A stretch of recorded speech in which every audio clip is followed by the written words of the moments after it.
Shalom saudara, haleluya, puji Tuhan. Kita ada di saat ini, di tempat ini semua karena anugerah Tuhan, amin. Setiap kita yang mempunyai beban berat, setiap kita yang mempunyai permasalahan, sakit, penyakit dan apapun juga, kiranya saat ini kita tanggalkan semuanya. Kita mau datang pada Tuhan dan kita beriman bahwa Tuhan hadir di tempat ini. Biarlah Tuhan yang memulihkan setiap kita, biarlah kita sukakan hati Tuhan. Amin saudara, haleluya. Mari sama-sama kita berdoa. Bapa di dalam surga, dalam nama Tuhan Yesus, saat ini kami datang Tuhan dengan segala ucapan syukur kami Tuhan. Engkau sungguh baik di dalam kehidupan kami Tuhan. Dan saat ini Tuhan Yesus, kami mau bernyanyi bagimu Tuhan. Kami mau bermazmur bagimu Tuhan. Dan kami mau bersorak-sorai demi namamu. Kami juga mau mendengarkan firman-Mu Tuhan. Semua Tuhan Yesus, dari awal, pertengahan hingga akhirnya Tuhan Yesus ibadah ini Tuhan. Kami percaya Engkau yang berkarya Tuhan. Lawat setiap kami Tuhan Yesus. Sebab kami rindu Tuhan akan hadirat-Mu memenuhi setiap kami Tuhan. Terima kasih Tuhan Yesus. Haleluya. Hatiku siap membangunkan fajar. Bangunlah hai jiwaku.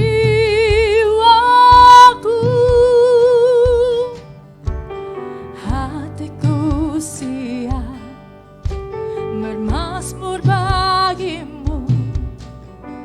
Bangunlah hai jiwaku.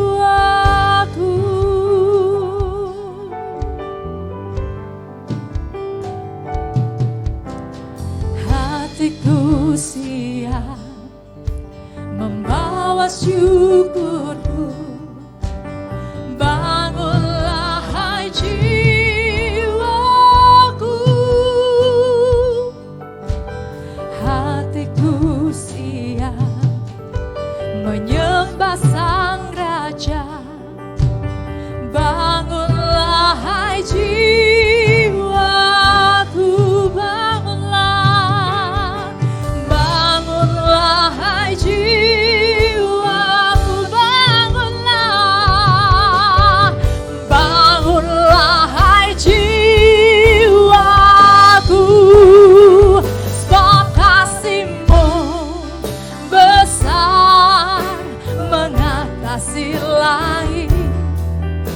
Dan setiamu sampai ke awal. Tinggikanlah dirimu mengatasi langit, dan kemuliaanmu mengatasi bumi. Mari semuanya bangkit berdiri.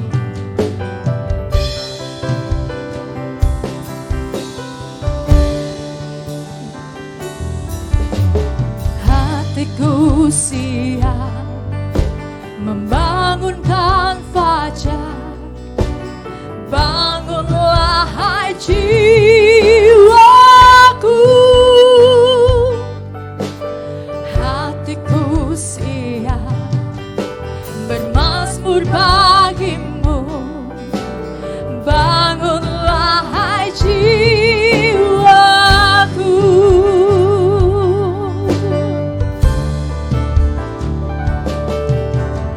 Hatiku siap membawa syukurku.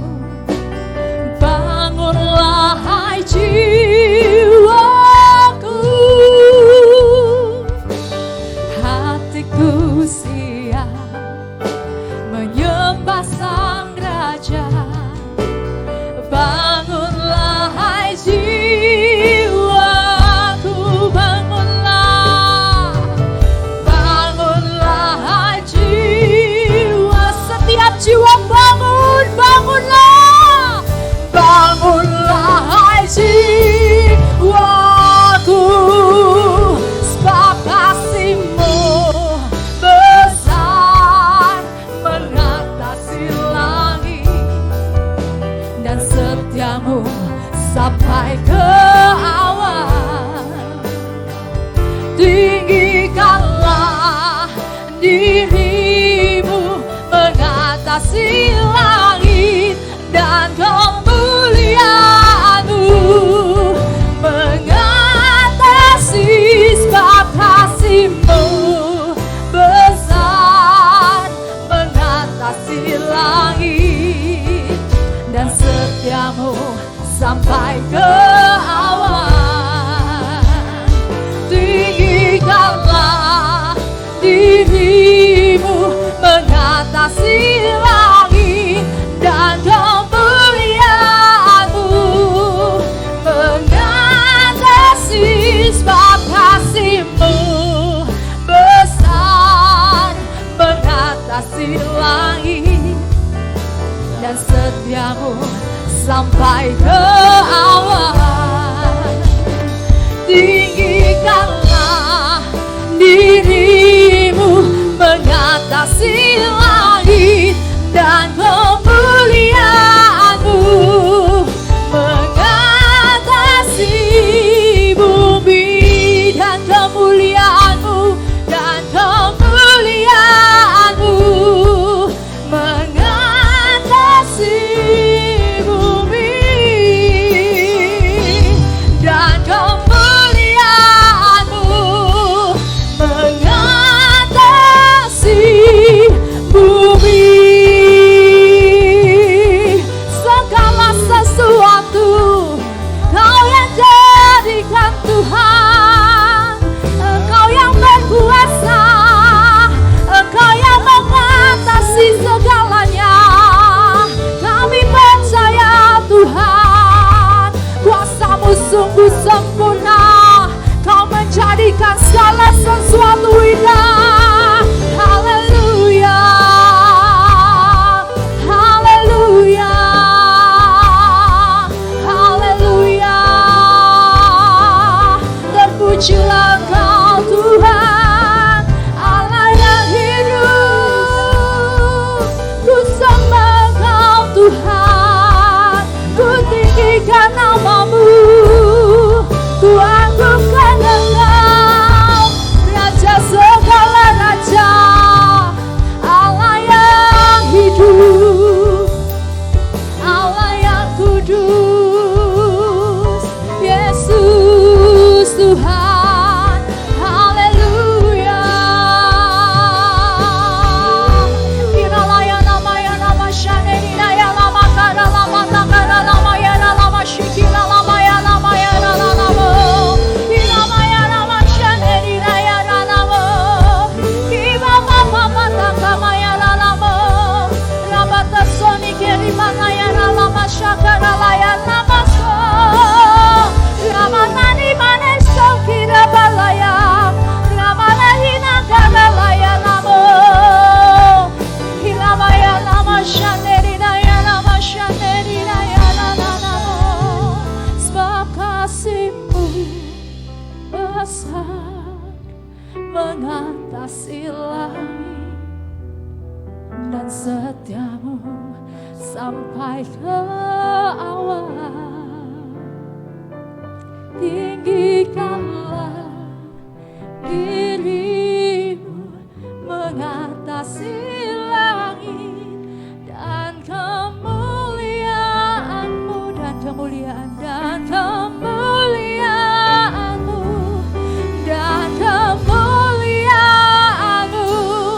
dan kemuliaan-Mu dan kemuliaan-Mu mengatasi bumi.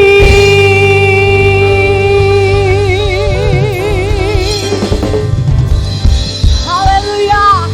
Kemuliaan-Mu mengatasi bumi Tuhan. Kemuliaan-Mu mengatasi segala sesuatu Tuhan Yesus yang kami tidak sanggup lakukan, Engkau yang akan lakukan Tuhan. Sebab itu saat ini Tuhan Yesus kami mau bersyukur padamu, kami mau bersorak-sorai demi nama-Mu Tuhan Allah kami yang hidup. Terima kasih Tuhan, kami siap untuk memuji Engkau. Di dalam nama Tuhan Yesus kami berdoa. Haleluya, amin. Silakan duduk saudara. Haleluya. Hidupku ada di tangan-Mu, Kau Kau beri rancangan yang terindah, tak hanya yang baik saja yang ku terima.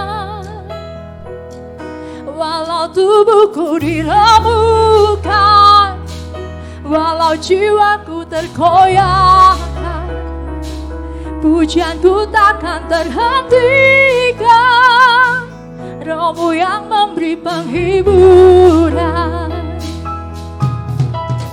Akan ku pikul salibku, cukuplah kasih setiamu. Ku bertahan, kau kuatku, teguhkan imanku. Ku mau tetap bersyukur, senantiasa bersyukur. Segala yang ku alami, biar kehendakmu terjadi. Ku mau tetap bersyukur, senantiasa bersyukur.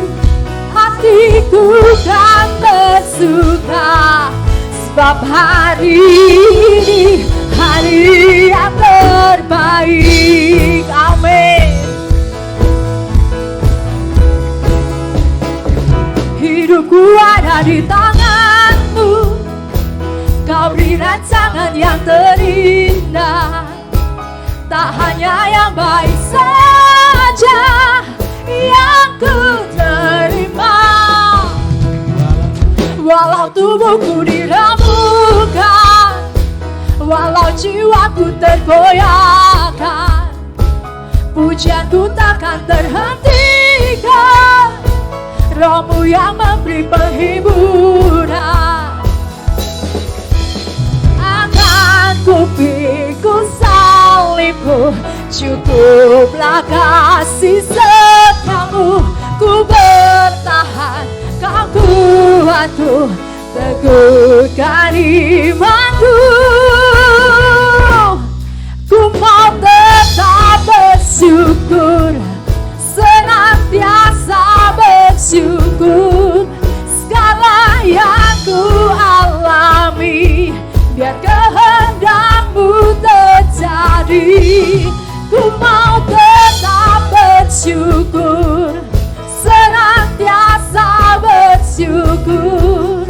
Hatiku kan bersuka, sebab hari ini hari yang terbaik. Mari semuanya bangkit berdiri. Akan ku pikul salibku, cukuplah kasih setiamu. Ku bertahan, kau kuatku, teguhkan imanku. Akan ku pikul salibmu, cukuplah kasih setiamu. Ku bertahan, kau kuatku, teguhkan imanku. Akan ku pikul salibku, cukuplah kasih setiamu. Ku bertahan, kau kuatku, teguhkan imanku. Ku mau tetap bersyukur, senantiasa bersyukur. Segala yang ku alami, biar kehendakmu terjadi. Ku mau tetap bersyukur, senantiasa bersyukur. Hatiku kan bersuka, sebab hari ini hari yang terbaik. Sebab hari ini hari yang terbaik. Sebab hari ini hari yang terbaik. Amin. Sungguh kami bersyukur Tuhan, sebab hari ini adalah hari yang terbaik Tuhan Yesus. Haleluya. Engkaulah kekuatan kami Tuhan. Takkan gentar langkah kami Tuhan. Kami mau terus maju bersama dengan Engkau. Haleluya. Yesus, Kau kekuatan di hidupku. Amin. Takkan gentar langkahku. Kau angkat tanganku di saat ku jatuh. Kaulah sumber kuatku. Lembah yang kelam kan ku lewati, sebab Engkau sertaku. Amin. Dengan imanku ku diselamatkan oleh kuasa Yesusku. Ku angkat tanganku, ku sorakan haleluya, amin. Namamu berkuasa, surga bumi nyatakan. Ku angkat tanganku, nyatakan Kau hebat, amin. Allah yang berkuasa, berkuasa selamat.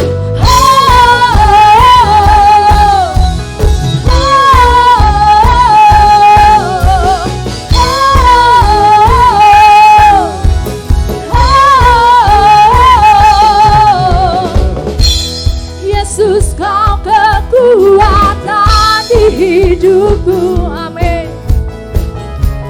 Takkan gentar langkahku. Kau angkat tanganku di saat ku jatuh. Kaulah sumber kuatku. Lembah yang gelap kan ku lewati, sebab Engkau sertaku. Dengan imanku ku diselamatkan, amin. Oleh kuasa Yesusku. Mari semua yang angkat tanganmu. Ku angkat tanganku, ku sorakan haleluya. Namamu berkuasa, surga bumi nyatakan. Ku angkat tanganku, Engkau hebat Tuhan. Berkuasa selamanya. Ku angkat tanganku, ku sorakan haleluya. Namamu berkuasa, surga bumi nyatakan. Ku angkat tanganku, nyatakan Kau hebat. Allah yang berkuasa, berkuasa selamanya. Ku angkat tanganku, namamu berkuasa, surga bumi nyatakan. Kami angkat tangan kami tinggi-tinggi Tuhan. Hebat, hebat, hebat. Berkuasa selamanya. Ku angkat tanganku, ku sorakan haleluya. Namamu berkuasa, surga bumi nyatakan. Ku angkat tanganku, nyatakan Kau hebat. Allah yang berkuasa, berkuasa selamat. Oh, oh, oh,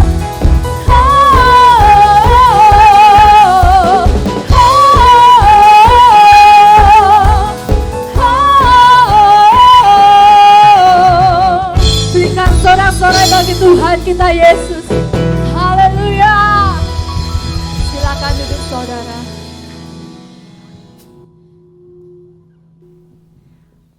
Sungguh Engkau luar biasa Tuhan. Engkau sang pembuat mujizat. Kami percaya Tuhan, saat kami datang kepadamu Tuhan, saat kami lemah Tuhan Yesus, saat kami tidak berdaya Tuhan, tangan-Mu lah yang mengangkat setiap kami Tuhan. Pertolongan-Mu Tuhan Yesus membuka setiap pintu-pintu Tuhan. Terima kasih Tuhan Yesus. Kami percaya Tuhan akan kuasa-Mu Tuhan. Terima kasih Tuhan.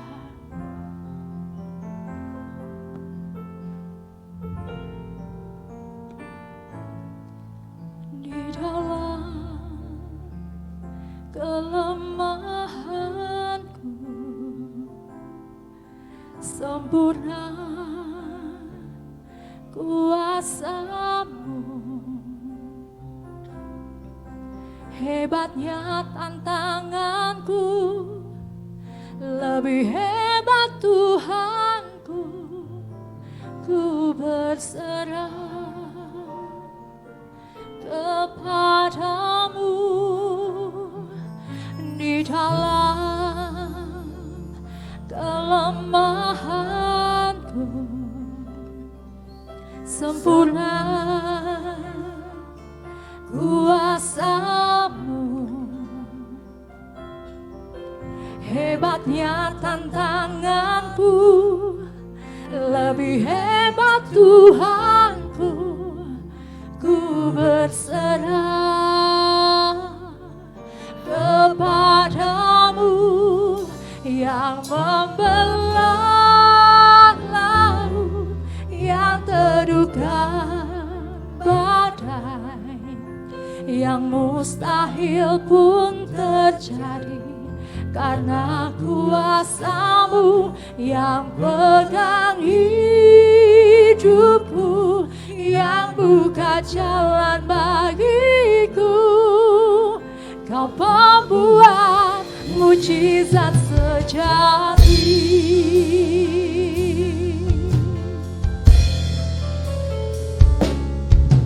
Di dalam kelemahanku sempurna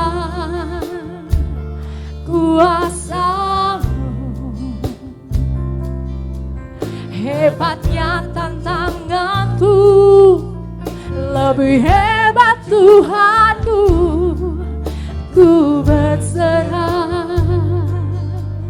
kepadamu yang membelah laut, yang teduhkan badai, yang mustahil pun terjadi karena kuasa-Mu yang pegang hidupku, yang buka jalan bagiku.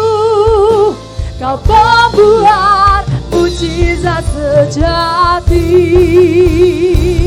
yang membelah laut, yang teduhkan badai, yang mustahil pun terjadi karena kuasa-Mu yang pegang hidupku, yang buka jalan bagiku.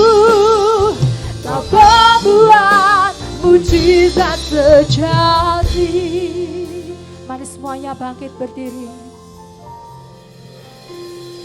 Yang membelah laut. Amin Tuhan. Yes, kami percaya.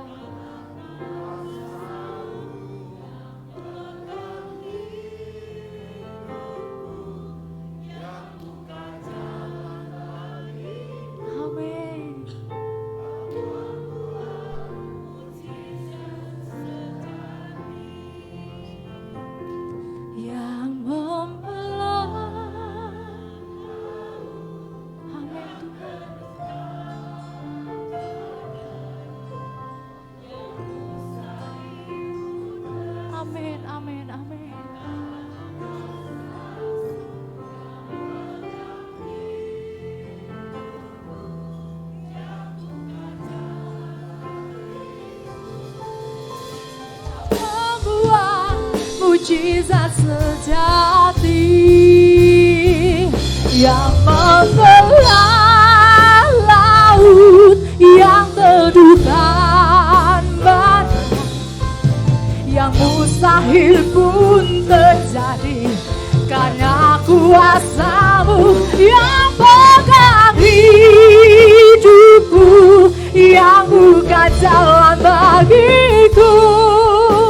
Kau membuat mujizat sejati. Kau membuat mujizat sejati. Kau membuat mujizat sejati. Kami percaya Tuhan, Kau yang lakukan segala perkara, sebab tiada yang mustahil bagimu Tuhan. Buat hati kami percaya akan kuasa-Mu Tuhan. Teguhkanlah iman kami, oh Yesus. Engkaulah harapan satu-satunya, tiada yang seperti-Mu. Oh, haleluya. Sungguh Engkau luar biasa. Perbuatan-Mu hebat, perbuatan-Mu dahsyat. Sungguh ajaib segala sesuatu yang Kau lakukan Tuhan. Dahulu, sekarang, dan sampai selamanya, kuasa-Mu tidak pernah berubah. Aku percaya Tuhan. Haleluya, haleluya. Terima kasih Yesus, terima kasih Tuhan. Haleluya.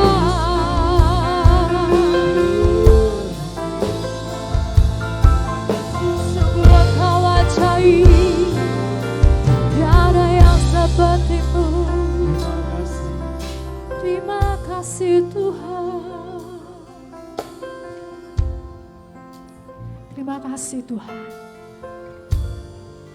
Haleluya.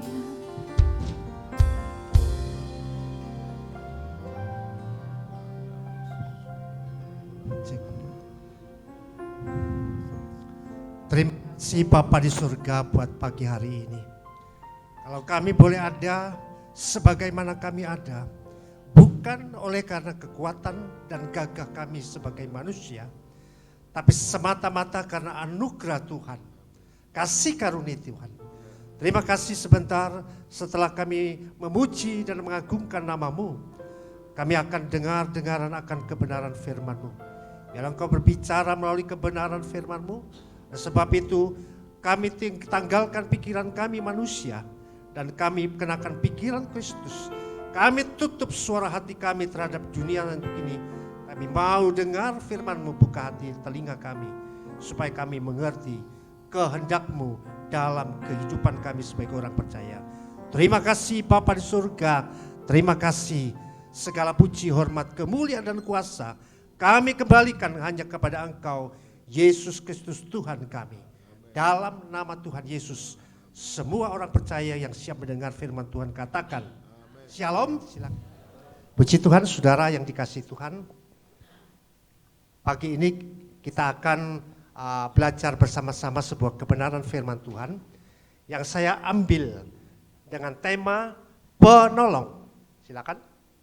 Saudara, judul ini saudaraku, tema ini saudaraku, saya ambil, mengapa saya ambil tema penolong ini dalam kehidupan kita dan sebagai tema khotbah pada pagi hari ini, saudara.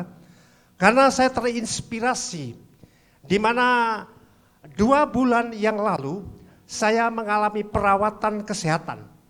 Dan di situ saya banyak waktu untuk merenungkan siapa sebenarnya penolong saudara dan saya.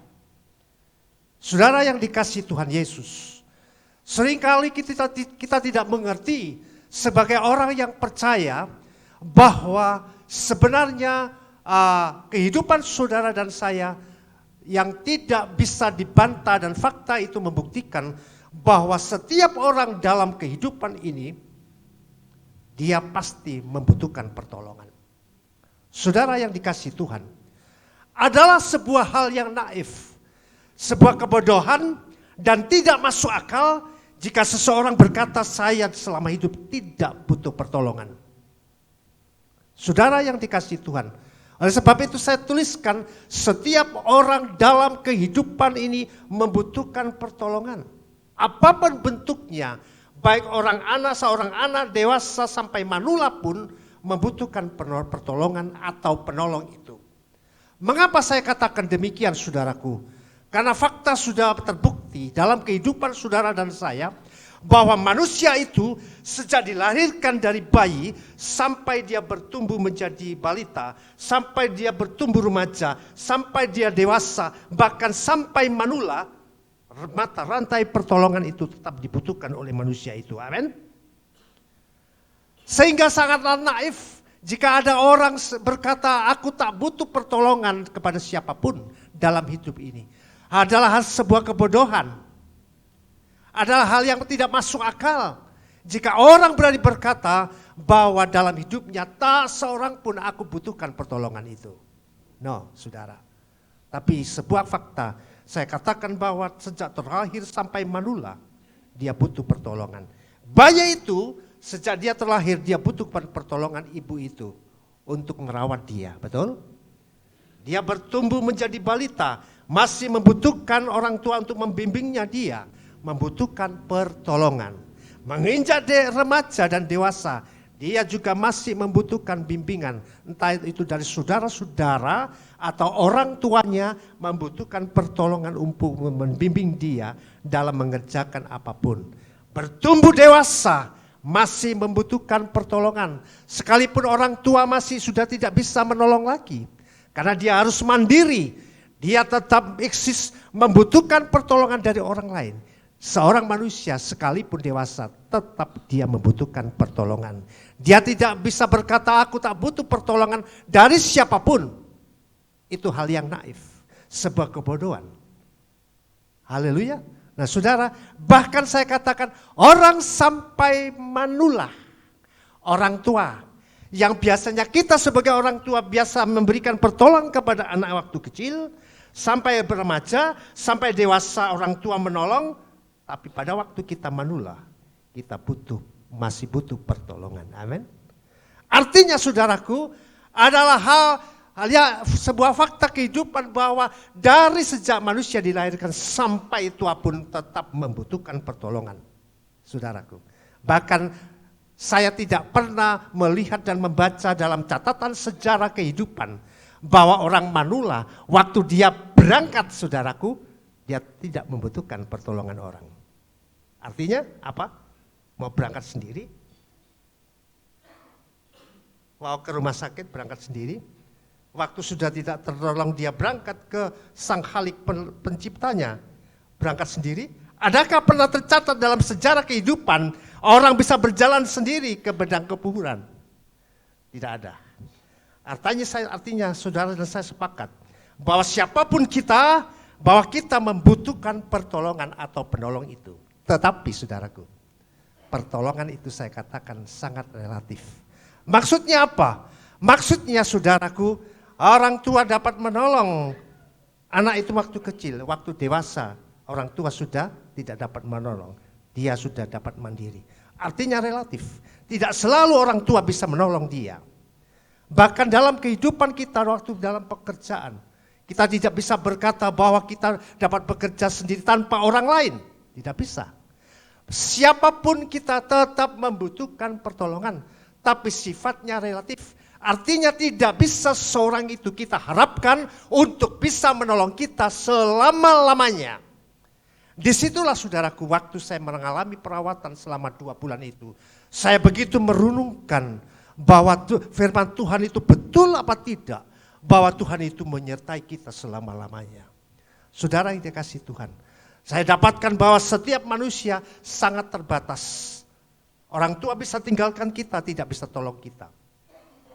Jadi intinya saudaraku, dalam kehidupan saudara dan saya sebagai manusia, tidak ada yang bisa dibanggakan dalam hidup ini. Amin. Amin. Setuju? Haleluya. Oleh sebab itu ada satu ungkapan selanjutnya, saudaraku. Ada satu ungkapan mengatakan, nah di sini saudaraku, tentang sebuah kebanggaan manusia. Dikatakan saudara bahwa yang pertama adalah jangan bangga kalau engkau masih muda dan perkasa. Karena syarat mati tidak harus tua. Saudara, dari poin pertama ini kita melihat bahwa siapapun saudara dan saya, baik dari anak, orang tua, muda, perkasa, tetap saudara tidak ada yang bisa kita banggakan. Atau kita bisa harapkan kita bisa menolong orang lain untuk selama-lamanya. Mengapa sedemikian saudaraku? Karena fakta sudah menyatakan, membuktikan bahwa orang muda pun bisa cepat berangkat. Sementara orang tua masih tetap, sekalipun sakit-sakitan tetap ada. Artinya saudaraku, poin pertama, bahwa kita tidak bisa banggakan dalam hidup ini, bahwa yang muda pun bisa berangkat duluan daripada yang tua. Apakah yang tua tidak berangkat? Berangkat juga. Oh, sudah tua malah ngenteni jadwal. Iya toh? Betul? Tetapi artinya tidak bisa kita membanggakan diri manusia ini, siapapun kita, baik tua muda sampai manula pun, tidak ada yang bisa kita banggakan kalau bukan anugerah Tuhan dalam hidup kita. Amin. Hal yang kedua, dikatakan jangan bangga kalau engkau sehat walafiat tidak kurang suatu apapun. Karena syarat mati itu tidak harus dia sakit dan menderita. Mengapa demikian Tuhan? Saudara melihat banyak berita, orang-orang yang saudara bilang, loh tadi baru ketemu aku, di pasar tadi belanja sama aku, enggak tahunya siang ada berita, dia sudah berangkat duluan. Arti apanya saudaraku? Artinya saudaraku, kebanggaan manusia ini sangat sia-sia. Betapapun manusia engkau klaim aku sehat dan kuat, semua vitamin aku sudah dapatkan, semua dokter sudah aku kunjungi, aku sehat walafiat. Hoi, nanti dulu saudara, nanti dulu. Karena syarat mati tidak harus sakit dan menderita. Ya seperti saya katakan bahwa, loh tadi saya baru jalan bareng-bareng loh. Cerita-cerita bareng. Enggak tahunya sore, loh ada berita si A tadi sudah berangkat duluan. Artinya saudaraku, poin kedua, bahwa tidak ada kebanggaan dalam diri manusia, bahwa kita dapat banggakan, bahwa kita dapat memberikan pertolongan dalam hidup kita ini, sekalipun dikatakan kita sehat walafiat, karena syarat mati tidak harus sakit. Semua manusia akan alami kesakitan itu. Dan jangan klaim dalam diri saudara ada sebuah kebanggaanmu. Saya ini loh sehat mulai dulu, gak pernah sakit. Saya pernah bertemu dengan orang yang termasuk saudara saya, pada waktu sekitar masih umur 30 tahunan, dia bilang sama saya ini anti angin, saya ini naik sepeda motor, tidak pakai pakaian, oh ya pakai maksudnya celana pakai, tapi semua lepas saudaraku, pokoknya udel ini ditutup, saya tidak masuk angin. Saya pikir luar biasa, ini hebat ini. Tapi saudaraku, di usia di bawah 50 dia berangkat duluan. Karena apa? Tidak ada yang kita bisa banggakan dalam kekuatan kesehatan, sekalipun kelihatannya sehat walafiat. Amin saudaraku. Poin yang selanjutnya, jangan bangga kalau engkau kaya dan punya segalanya, karena syarat mati tidak harus miskin dan menderita. Nah saudara, hal ini saudaraku, seringkali orang klaim membanggakan dirinya bahwa dia tidak perlu pertolongan orang lain karena kekayaannya. Semua yang dimilikinya sanggup menolong dia. Saudara, saya dapatkan sebuah kabar juga saudaraku. Orang yang kaya raya, punya segalanya, saudaraku. Tapi saudaraku, dia seakan-akan semua dokter dia bisa beli. Semua rumah sakit terkenal di luar negeri dia bisa kunjungi. Bahkan segalanya dia punya saudaraku. Tapi fakta membuktikan syarat mati itu tidak harus miskin. Tidak harus miskin dan menderita. Lalu saudara mungkin bertanya, Lalu yang miskin menderita ini apa bisa umur panjang? Wah, apalagi yang miskin menderita, kurang vitamin, menderita sengsara, tinggal tunggu jadwal juga. Artinya dalam kehidupan saudara dan saya tidak ada yang bisa dibanggakan. Nah, lalu siapa yang kita banggakan? Poin yang terakhir dikatakan, tapi banggalah kepada Tuhan penolong dalam hidupmu. Amin. Tuhan, klaim saudaraku, penolong dalam hidupmu, sebab dalam keadaan apapun Tuhan tak pernah tinggalkanmu. Itu terbukti dalam firman-Nya bahwa saudara menyembah Allah Immanuel itu, dia klaim bahwa dia yang menyertai selama-lamanya, tak pernah tinggalkanmu sementara. Tapi saudara perlu bukti, bukan? Betul enggak itu?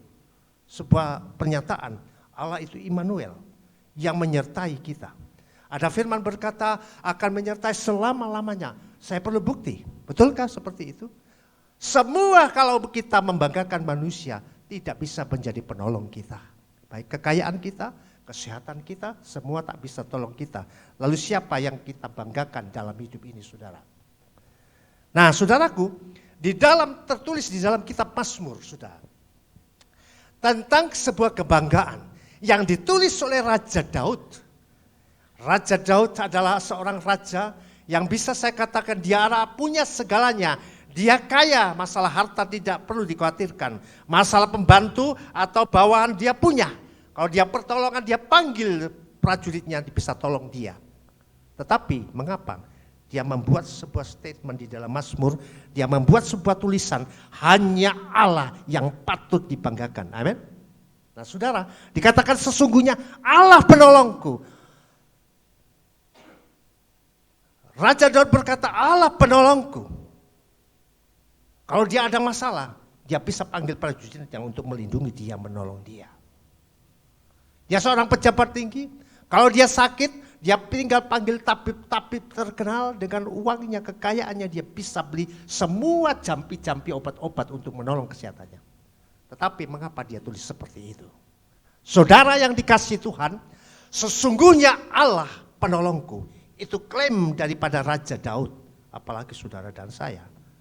Mau klaim saya tidak butuh pertolongan, seperti saya katakan yang tadi, adalah sebuah hal yang naif, kebodohan, tidak masuk akal.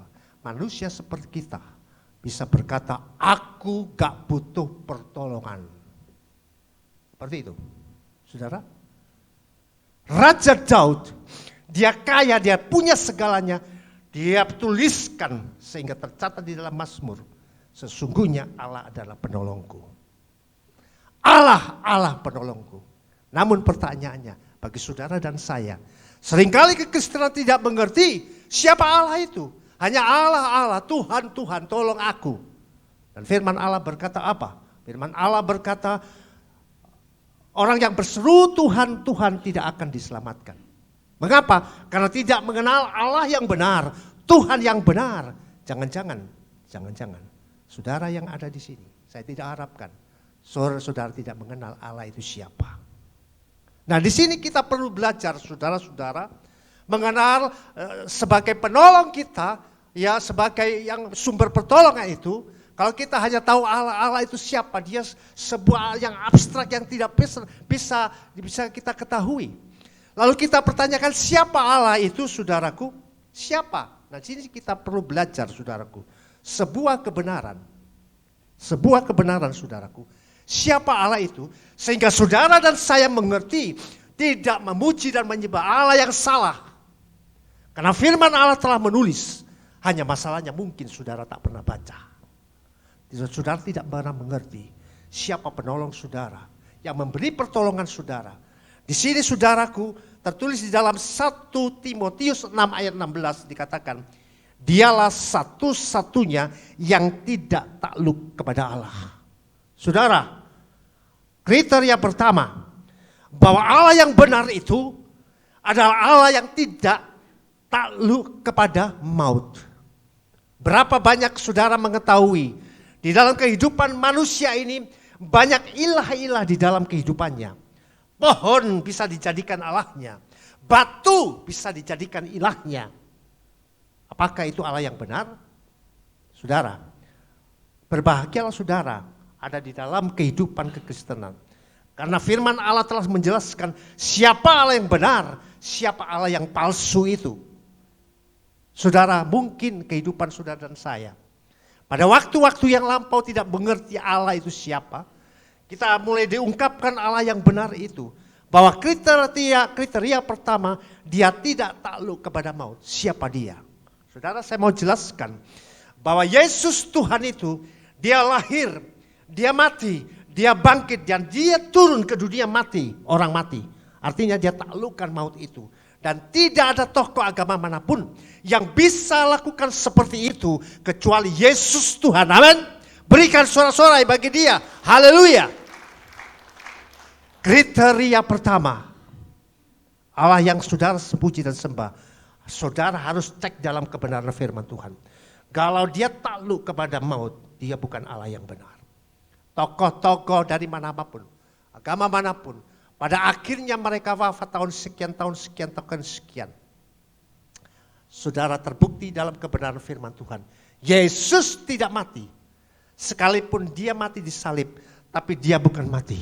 Firman Tuhan menjelaskan, aku menyerahkan nyawaku, bukan dibunuh orang.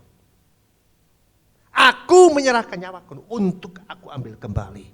Disitulah saudaraku kriteria daripada Allah yang benar. Dia tidak takluk kepada maut. Lalu dilanjutkan apa? Dilanjutkan, bersemayam dalam terang yang tak terhampiri.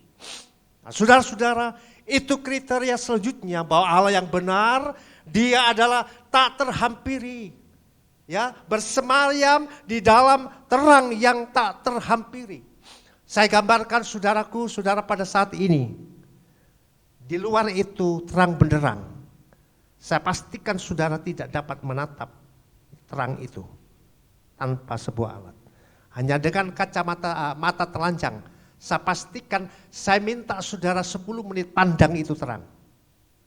Bisa berkunang-kunang. Karena itulah gambaran daripada Allah yang benar bahwa dia tidak terhampiri. Memang manusia dalam catatan sejarah dunia sudah terbukti bahwa ada orang bisa tinggal di bulan. Betul, Apollo 11 sudah mengawali dia bisa tinggal sampai ke bulan. Cari dalam sejarah dunia ini, adakah yang tinggal di matahari? Tidak ada. Amin? Tidak ada. Itulah gambaran daripada Allah kita. Dia seperti terang yang tak terhampiri itu. Saudara, selanjutnya apa? Seorang pun tak pernah melihat dia dan memang manusia tidak dapat melihat dia. Memang betul saudaraku, tak seorang pun dapat melihat dia. Waktu Musa bertemu dengan Allah, dia hanya dengar suaranya di balik pohon itu. Hanya diberi kesempatan pada waktu perjanjian baru, firman menjadi manusia, di situ 31 tahun manusia bisa melihat manusia itu dalam wujud Allah. Tapi setelah itu tidak seorang pun, karena dia kembali ke rumah Bapa. Dan pada satu waktu Yesus akan datang kembali menjemput saudara dan saya. Amin. Haleluya. Saudara yang dikasihi Tuhan, memang tak terlihat, dapat melihat, dan baginya lah hormat dan kuasa selama-lamanya. Nah, saudara-saudaraku, dalam hal ini seringkali masih orang Kristen bingung. Seperti apa Allah itu yang menjadi penolongku?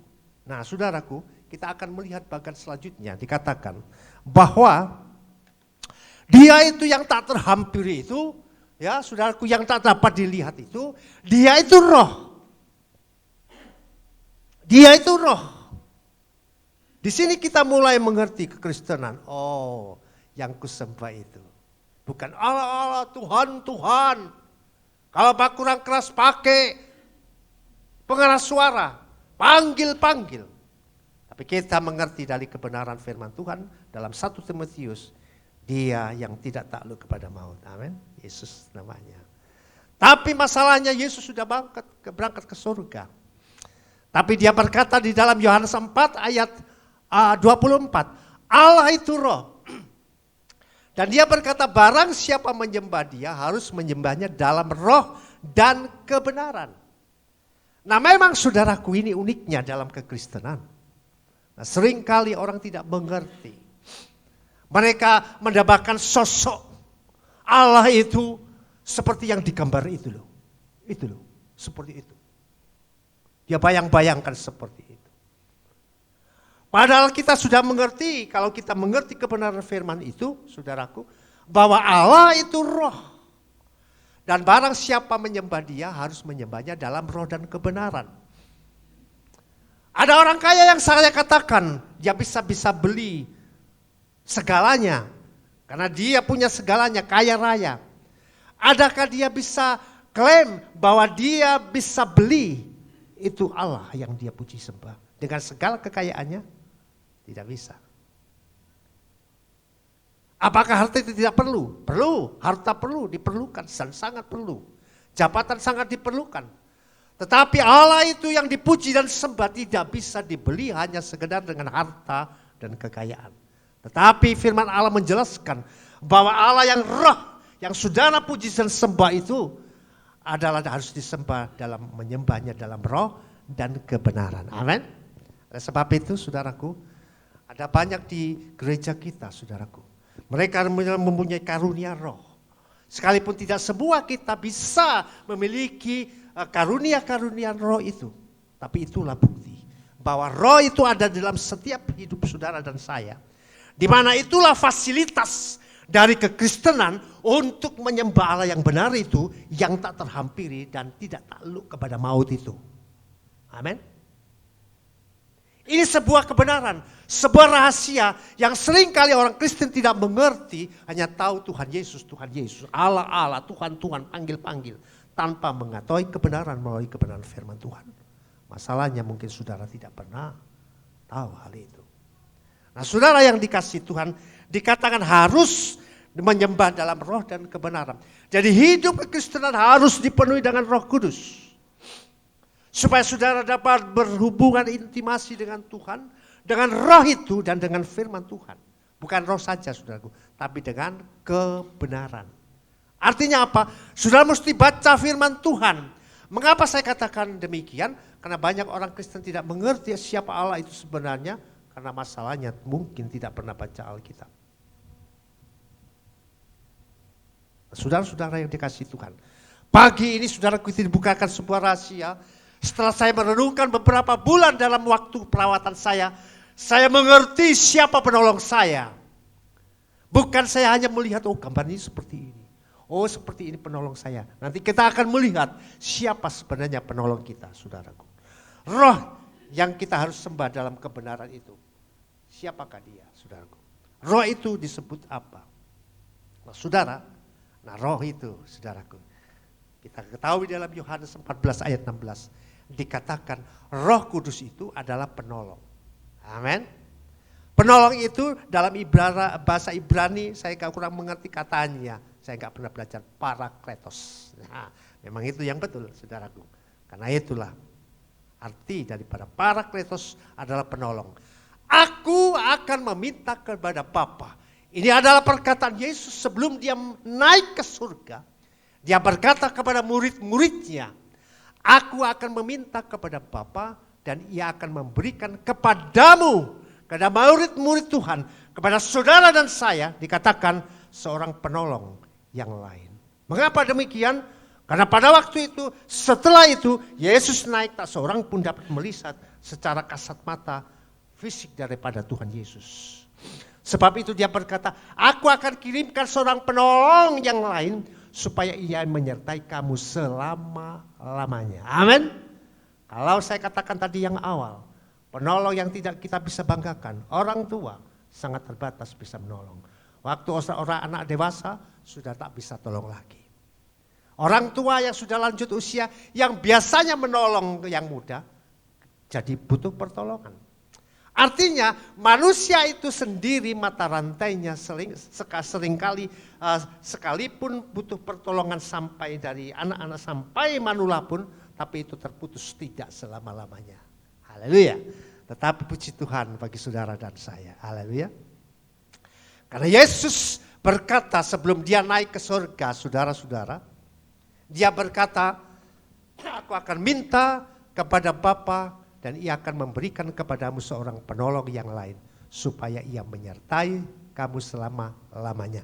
Artinya kita bisa melihat di sini, dia adalah tidak terbatas. Sifatnya bukan relatif lagi, tapi selama-lamanya saudaraku. Tapi masalahnya seringkali saudaraku, di sini yang jadi masalah seringkali kebodohan dari kekristenan itu sendiri. Tidak mengerti apa yang Yesus katakan. Bahwa dia berikan penolong selama-lamanya. Sehingga saudaraku, seringkali orang-orang Kristen yang fanatik, yang pakai dalil pokoknya, waktu mengalami persoalan, waktu mengalami masalah, bayangannya itu aku kalau tidak ditolong Tuhan aku nggak mau. Aku nggak tahu petolong Roh Kudus nggak mau. Aku kalau dalam kehidupan manusia, aku kalau tidak mau ditolong pendeta itu yang doakan aku nggak mau. Seakan-akan saudara ada satu figur tersendiri yang harus kita klaim itu menjadi penolong kita. Inilah kebodohan kekristenan seringkali. Seringkali kita dibodohi dengan orang-orang tertentu.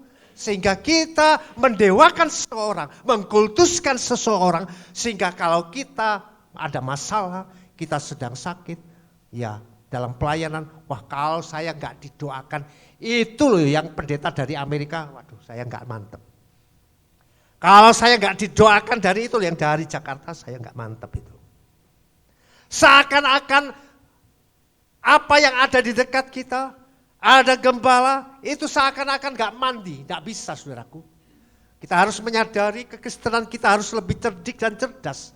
Jangan kekristenan kita dibawa ke satu figur yang membuat ilah dalam kehidupan kita. Padahal Tuhan sudah tempatkan penolong itu dekat dengan kita. Kalau kita ada di sebuah komunitas penggembalaan, gembala itu saudaraku bisa tolong saudara untuk mendoakan.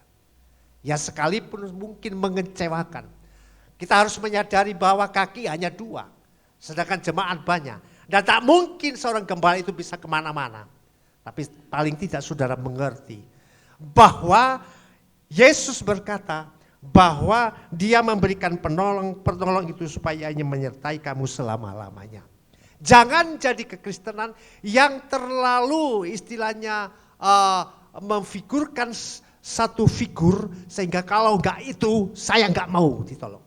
Saudara, ada sebuah cerita begini. Satu waktu ada di sebuah desa. Desa itu pada waktu hari-hari itu musim hujan.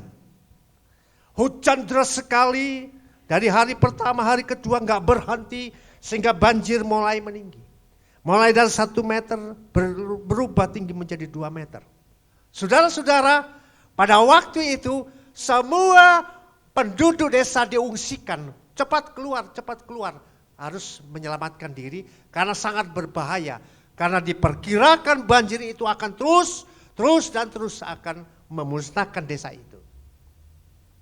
Dan betul saudaraku, pada akhirnya saudara-saudara, banjir itu semakin tinggi dan semua rumah mulai tertutup. Hanya atapnya yang di atas. Dan semua orang sudah banyak jadi korban. Ada yang mau tanggap, mereka melarikan diri, menyelamatkan diri. Tapi ada satu orang ceritanya, saudaraku. Ada satu orang yang tetap di atap rumah. Siapa dia?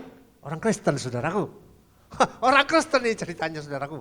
Ada di atap rumah, dia percaya Tuhan pasti tolong aku. Mujizat Tuhan terjadi, Tuhan pasti tolong aku. Kalau enggak Tuhan aku enggak mau tolong Tuhan bisa diangkat ke surga juga.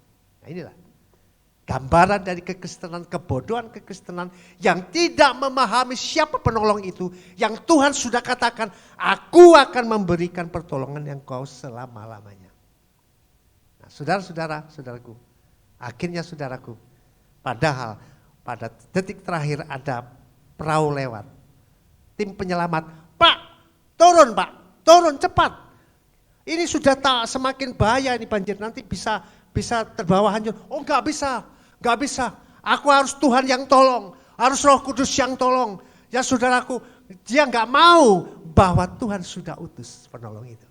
Nah nanti kita akan melihat siapa, kalau kita mengetahui Allah itu, kita enggak bisa lihat.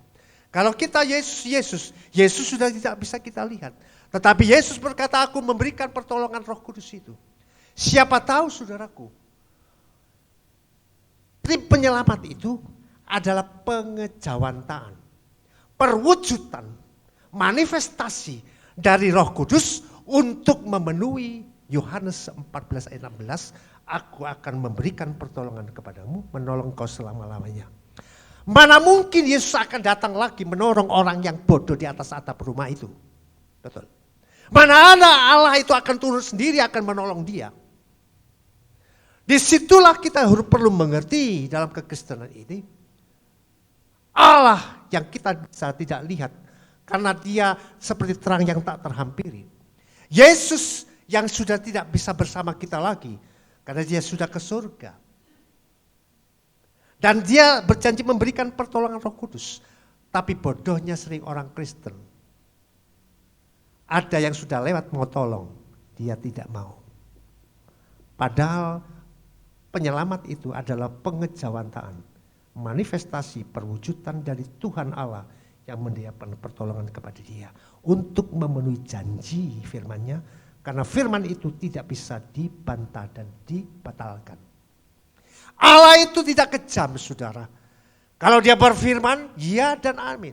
Kalau dia tolong, tolong. Hanya kebodohan orang Kristen. Kadang-kadang kita terlalu memfigurkan seseorang. Sehingga seringkali sekitar kita tidak mengerti. Saudara, selanjutnya saudaraku. Ya, ini masalahnya tidak terlihat. Ya, orang yang di atas kebodohannya di atas atap itu pengennya melihat Yesus yang tolong. Ya, masalahnya enggak terlihat. Nah, kita akan melihat yang terlihat, saudaraku. Penolong yang terlihat, saudaraku. Nah, saya katakan, saudara, bahwa Allah itu tidak sekejam itu. Kalau dia ciptakan manusia, dari sejak kejadian manusia, Tuhan tahu bahwa manusia itu perlu penolong. Oleh sebab itu, saudara-saudara, dituliskan dalam Kejadian 2 ayat 18, Tuhan Allah berfirman, tidak baik kalau manusia itu seorang diri saja. Pada waktu manusia pertama diciptakan, saudaraku, Tuhan tahu dia perlu penolong. Jangan saya katakan adalah hal yang naif sejak awal. Kalau ada orang berkata, aku tak perlu pertolongan, aku tak perlu penolong, adalah sebuah kebodohan. Karena firman Allah, sejak dunia dijadikan, manusia itu dijadikan, dia sudah berfirman, tidak baik kalau manusia itu seorang diri. Aku akan menjadikan penolong baginya yang sepadan dengan dia. Nah, Adam ada di penolong, jadikan Hawa menjadi penolong. Nah, saudaraku, nah itu kan perjanjian lama, Pak. Kan perjanjian lama dulu dikasih penolong. Lah kita, Pak, perjanjian baru. Nah, dalam perjanjian baru, saudaraku, kan sudah Tuhan katakan bahwa diberikan Roh Kudus itu menjadi penolong saudara. Tapi seringkali kekristenan minta yang nyata. Ya, seperti duit itu kalau nggak dilihat tuh. Tak janji nanti tak bayar, utangnya tak bayar. Nggak percaya kalau belum duit itu di tanganku. Sifat manusia begitu, saudara. Sifat manusia. Memang demikian, saudaraku. Firman Allah sejak kejadian sudah menyatakan bahwa Allah itu tidak sekejam yang manusia itu pikirkan, nggak memberikan pertolongan atau penolong. Tetapi sejak kejadian itu, saudaraku, dia sudah berikan penolong. Lalu siapa, saudaraku, di era kita yang kita tidak tahu Allah yang tak terhampiri itu, ya, yang tidak bisa kita lihat, Yesus pun sudah naik ke surga. Lalu siapa era kita yang ada di dalam dunia ini sekarang ini, saudaraku, siapa penolong itu? Nah, saudaraku tuh, kita bisa melihat di sini bahwa tertulis dalam Markus 10 ayat 8. Dikatakan seperti ini, sehingga keduanya itu menjadi satu daging, demikianlah mereka bukan lagi dua, melainkan satu. Ini klop genap dengan Kejadian pasal 2 tadi. Kalau Tuhan ciptakan Adam dan Hawa, digenapi di dalam perjanjian baru bahwa hidup saudara,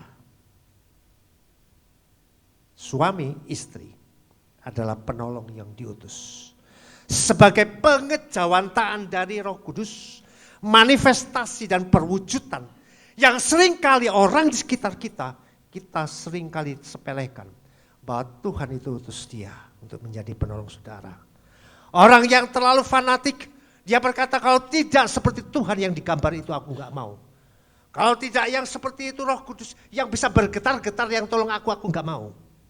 Padahal penolong itu sudah ada di sampingnya. Dan seringkali kekristenan gagal dalam hal ini. Mengapa demikian? Terbukti banyak keluarga berantakan, tidak kejadian apa. Ya, tercerai-berai keluarga. Padahal Tuhan sudah tempatkan orang-orang itu menjadi manifestasi perwujudan pengejawantahan dari Roh Kudus itu menjadi penolong saudara selama saudara ada di dalam dunia ini. Karena Allah tidak bisa datang secara yang tak terlihat itu.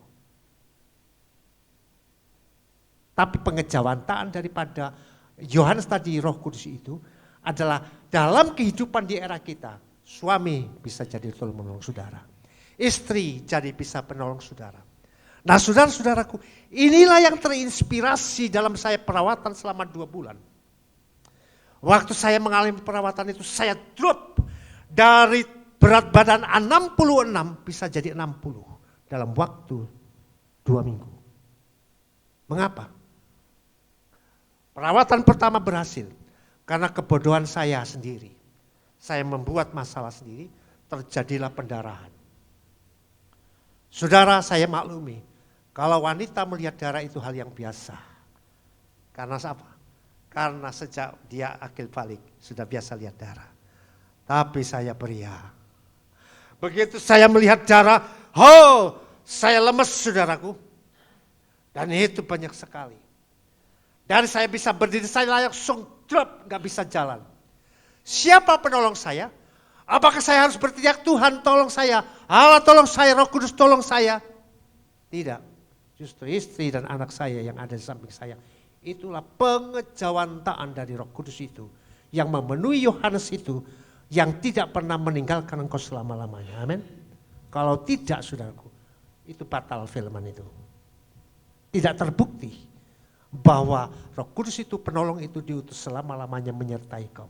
Namun masalahnya seringkali orang Kristen tidak mengerti. Yang diminta harus Roh Kudus secara fisik kasat mata terlihat. Allah yang tak terhampir itu yang terlihat. Menolong kita. Padahal orang di sekitar kita. Bisa istri, bisa suami, bisa anak, bisa orang sekitarmu. Bahkan orang yang saudara tidak suka. Kalau engkau sedang mengalami masalah, Tuhan bisa pakai dia menjadi penolongmu sebagai pengejawantahan Roh Kudus yang diutus kepadamu selama-lamanya. Amin. Supaya engkau tidak ada dalam masalah hidupmu. Supaya engkau tertolong. Nah, di sini saudaraku kita dapat mengerti. Kalau kita pahami, kekristenan itu kita perlu memahami firman itu secara benar.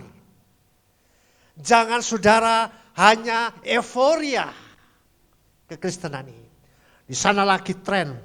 Banyak, anak muda banyak di sana, kita pindah di sana, luar biasa Tuhan ada di sana. Tanpa mengerti apa itu kebenaran firman. Ini yang berbahaya, kekristenan yang sangat berbahaya. Karena apa? Bisa dipakai oleh iblis untuk ditarik keluar dari kebenaran itu. Sehingga firman Tuhan dikatakan Yohanes bahwa Roh Kudus itu sudah diberikan kepada setiap saudara dan saya. Menyertaimu dalam masalah apapun selama-lamanya. Saudara tidak anggap itu, tapi saudara anggap figur itu loh. Yang khotbahnya itu kalau enggak dari Jakarta itu, itu enggak mantep itu. Itu loh, itu yang mantep itu. Lalu dari Rogo Jampi, apa ini? Apa yang dari Genteng lagi? Saudara yang dikasihi Tuhan, kekristenan harus mulai cerdik. Mulai kritis kepada kebenaran firman Tuhan, supaya sebenar-benar engkau mengerti. Kelihatannya sepele saudaraku, seringkali kita firman kita dengar, tapi kita tidak mengerti siapa penolong itu, padahal Tuhan itu tidak jahat.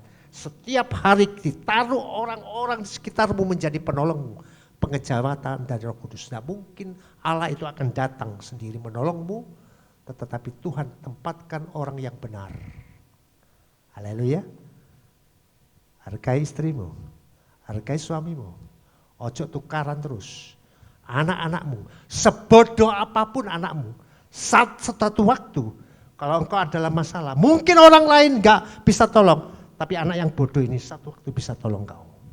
Sebagai pengejawantahan Roh Kudus, perwujudan manifestasi untuk menggenapi Yohanes bahwa Allah itu menyertai dengan rohnya itu melalui anak yang bodoh ini.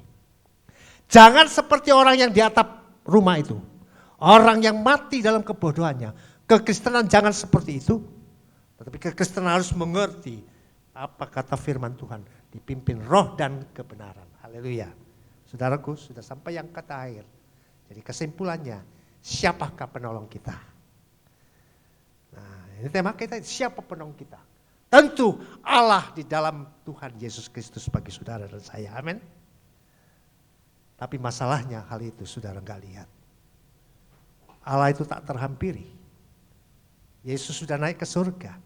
Sementara manusia butuh bukti kadang-kadang. Seperti uang mesti dilihat dulu baru percaya. Roh Kudus pun sudah dikatakan Yesus aku utus selama-lamanya. Masih saja enggak percaya manusia itu. Kalau enggak pendeta sing terkenal sing datang enggak mantep. Padahal saudaraku Roh Kudus itu. Lalu Tuhan nyatakan dalam kebenaran firman Tuhan sejak kejadian sampai ke perjanjian baru. Bahwa manusia itu saudara seringkali tidak sadari ada di sekitarmu menjadi penolongmu sebagai pengejawantaan. Manifestasi perwujudan dari Roh Kudus untuk menggenapi Yohanes itu menolong engkau selama-lamanya. Supaya engkau tetap kokoh dan kuat dalam kekristenan sesuai Yohanes itu. Bahwa Yesus memberikan penolong kepadamu. Dalam masalah apapun, rumah tangga, pekerjaanmu. Tuhan menyertai engkau selama-lamanya.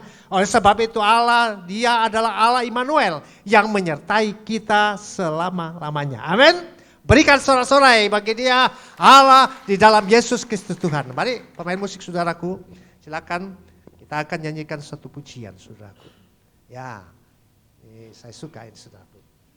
Ya saudaraku yang dikasih Tuhan, puji Tuhan pada pagi hari ini. Kita mengerti sebuah rahasia kebenaran firman Tuhan.